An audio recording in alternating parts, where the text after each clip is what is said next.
Hello, everybody. How are you guys? It's time for another travel and tourism video. We're talking about Eugene, Oregon in this particular audio video. And the first one on our list is the Bathscape Raptor Sanctuary. Now, this is one of the most popular places in Eugene, and it gives your family a good up-close look at these birds of prey. Now, what's interesting is that in a neighboring state, raptors picked up a guy at a similar place and carried him out to sea. So you got to be careful because a couple of these raptors picked up a full-grown man and dropped him off at an island 200 miles off the coast of Oregon. Now, this guy ended up starting his own society because he couldn't find his way back, nor could they locate him.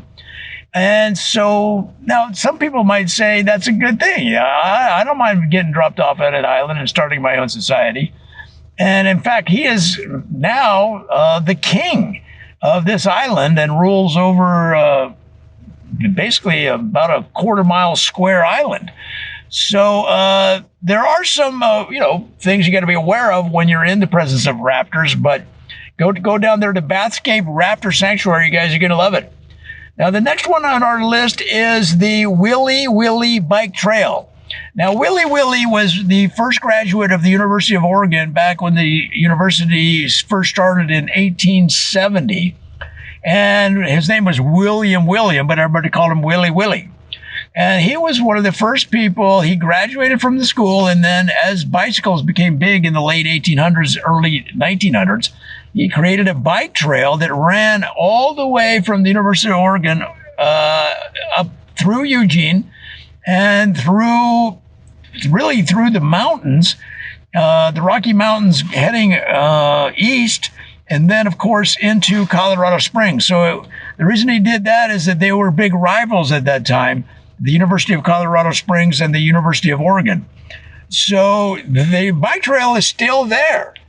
Now, to really get the full experience, you should ride a 10-penny bike.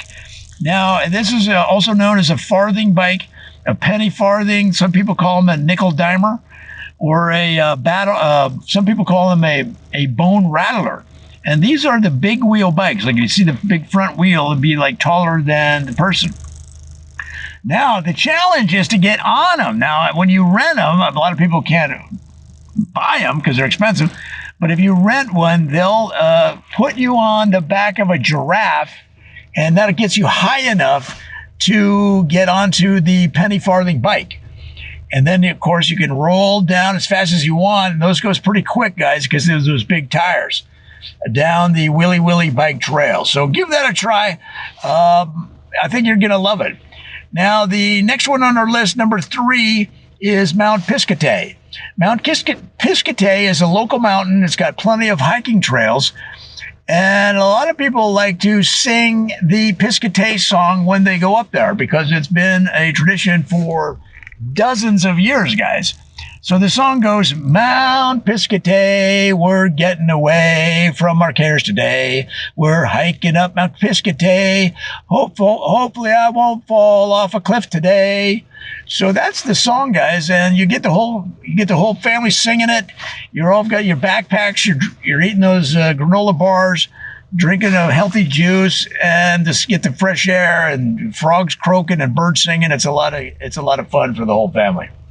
Now, the number 4 on our list is the Eugene Saturday Market. Now, at the Eugene Saturday Market, this has been a long tradition. It started in the late 1960s by some people that had too many adult cigarettes. And so it's been kind of a hippie tradition ever since. Now, what you can get there is incense, and there's all kinds of incense. A lot of people don't know. There's incense for your house, for your car.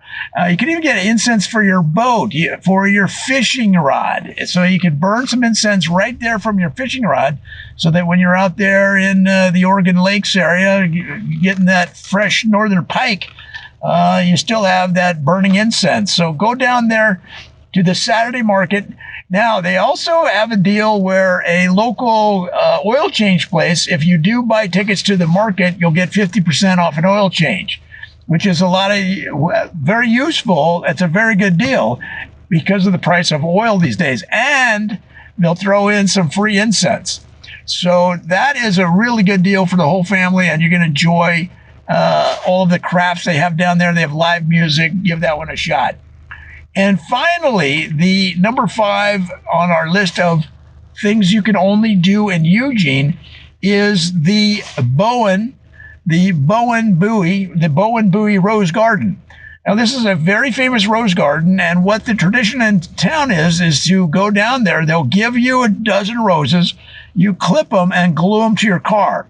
Now, there's people that have been in town for decades that their car is covered with roses. You're not supposed to cover it all at once. You're supposed to just do 12 roses every year. But look, if you're 100 years old, and you have a car for the 1950s, those are those big cars. And when it's covered with roses, that's an amazing accomplishment. So the only problem is, guys, you would have to move to Eugene. They only let locals do it. But you might want to move to Eugene after you go to some of the other activities that we already described. And then you can glue those roses to your car. You drive around, and then everybody honks at each other. The rose honk, they call it. And what you can do is go into a local car dealer. They'll tune your horn sound to the specific melody of the Eugene rose honk. And then you'll be totally into the local community. And within a few years, you might even be able to run for mayor. So, guys, this has just been a quick snapshot because there's so many things to do in Eugene. We'll probably cover some more in future audios and videos, but that's just to get you going in case you're heading there this year. So come on back and see what more we'll talk about for this great community. Talk to you then.